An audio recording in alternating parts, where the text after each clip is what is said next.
Germany, April 1945. The Third Reich is a landscape of shattered glass, toxic illusions, and a silence that feels like a physical weight. The war is officially ending, but for George S. Patton, Jr., the most controversial and feared commander in the Allied arsenal, the real battle is just beginning. While the rest of the world looked toward the peace tables in Berlin, Patton was leading a victory column through the heart of Thuringia, deep in the German heartland. He wasn't tucked away in a safe rear echelon headquarters. He was exposed, defiant, riding in an open armored car, his iconic ivory-handled revolvers glinting in the pale spring sun. Then, the impossible happened. In a moment that was never supposed to leave the top-secret after-action reports of the Third Army, a woman stepped out of the shadows of a ruined building. She didn't beg for mercy. She didn't ask for bread. She looked the man who had crushed Hitler's panzer divisions directly in the eye, stepped forward, and spat directly into his face. The entire armored column ground to a halt. Thousands of battle-hardened soldiers from the 4th Armored Division froze, their hands tightening on the triggers of their weapons. They waited for a bloodbath. They expected Patton to draw his pistols and execute her where she stood. But the general did something that chilled even his most veteran officers. He didn't wipe the spit away. He sat perfectly still, allowing the liquid to run down his face while he stared at the woman with a gaze so cold it felt lethal. He realized in that heartbeat that this wasn't just a gesture of hate. It was a message from an ideology that refused to die. This is the story of the incident the Pentagon tried to bury for 80 years, a tale of raw defiance and a psychological lesson so brutal it changed the face of occupied Germany forever. To understand the spit, you have to understand the psychological state of George Patton during the spring of 1945. He was a man consumed by a cold, righteous fury that bordered on the spiritual. Only days before this encounter, on April 12th, Patton had entered the Ohrdruf concentration camp. It was the first time an American general had stood face to face with the industrial machinery of the Holocaust. He saw the living skeletons, the piles of bodies stacked like timber, and the ash of human remains floating in the air like a grotesque fog. Patton had been so physically repulsed that he refused to enter certain sheds because the smell of rotting flesh was too thick to bear. He had forced the local German mayors to witness the horror, and when they claimed they didn't know, Patton's contempt for the German civilian elite reached a breaking point. When that woman in the fine wool coat stepped forward and spat on him, she wasn't just insulting a man named George. She was validating every atrocity Patton had just witnessed in the camps. She represented the unyielding, toxic arrogance of the German high society, people who had lived in luxury, attended operas, and enjoyed fine wines while their neighbors were systematically turned into smoke only miles away. She believed that the American liberators were soft, sentimental men bound by a democratic code of chivalry that she could exploit. She expected a polite arrest, a brief interrogation by an officer who would be charmed by her status, and then a quick return to her comfortable life. She thought her fur collar and her status as a lady of the elite acted as a shield against the mud of war. This wasn't just an insult. It was a collision between a collapsing delusion and a man who was determined to burn that delusion to the ground. Patton looked at her and didn't see a woman. He saw the personification of the ideology that had set the world on fire. He realized that a bullet would be a gift she didn't deserve. He needed a punishment that would echo in her soul for the rest of her life. Patton's order was a psychological masterpiece of absolute humiliation. He didn't call for a firing squad. He didn't even put her in handcuffs. Instead, He ordered the military police from the 503rd MP Battalion to round up the town's entire social and political leadership. The mayors, the wealthy bankers, the judges, and their impeccably dressed wives were marched through the streets. But they weren't going to a meeting or a trial. They were marched to a nearby improvised pen where hundreds of American prisoners of war had been kept in subhuman conditions for weeks.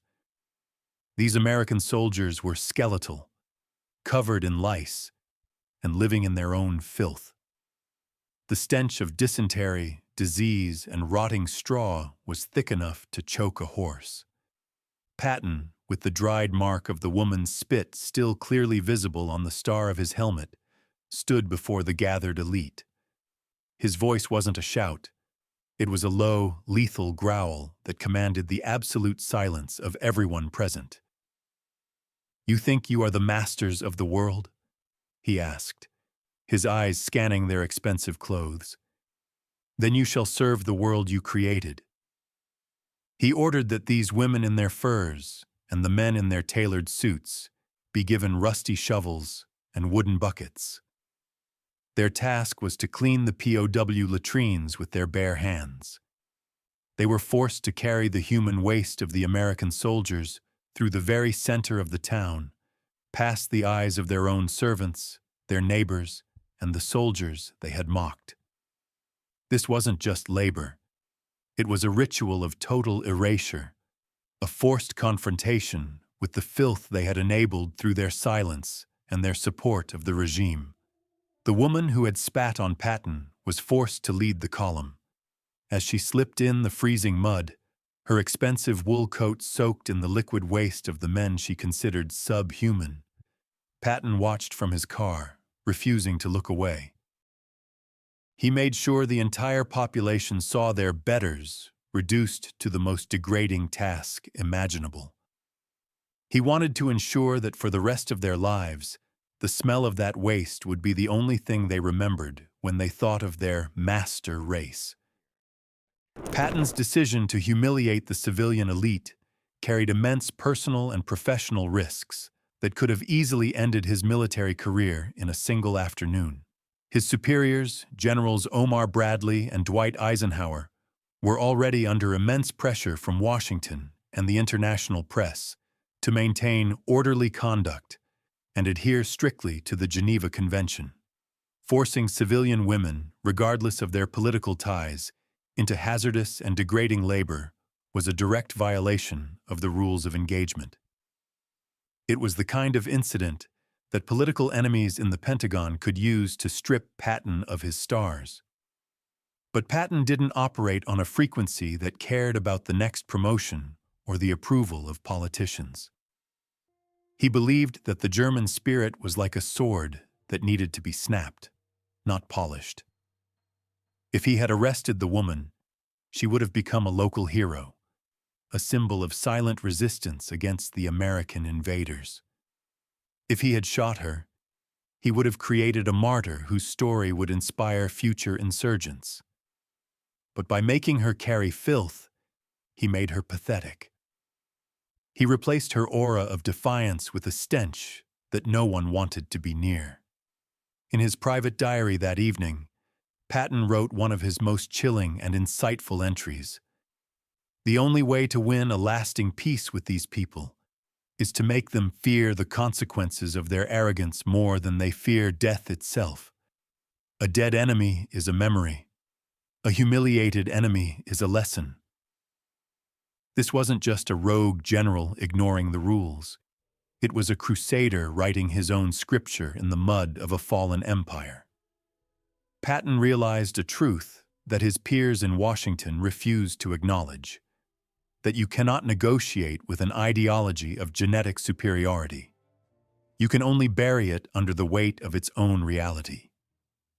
He was willing to be the villain in the headlines, if it meant being the man who ensured that Nazi arrogance died with the Third Reich. He knew that the sight of the town's elite covered in sewage would do more to pacify the region than 1,000 firing squads ever could. The consequences of that day in Thuringia ripple through history, even if the official records of the U.S. Army tried to silence them for decades.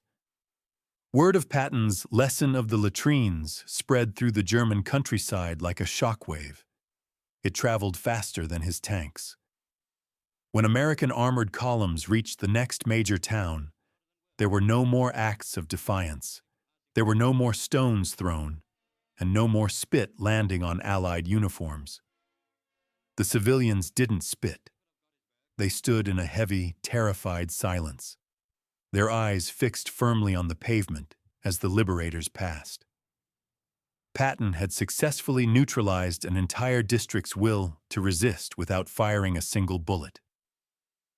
The spitting incident was suppressed by the high command because it showcased a side of Patton that was too dark for the American public, the side that understood that peace is sometimes built on the foundation of absolute, calculated humiliation.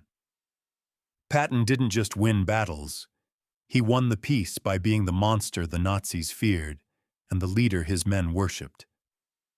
He proved that in the world of total war, the most powerful weapon isn't a bomb or a tank. It is the total destruction of the enemy's pride. He was a man who understood that you cannot heal a wound until you have completely removed the infection. When he eventually moved his headquarters further into Germany, his boots were cleaned to a mirror shine.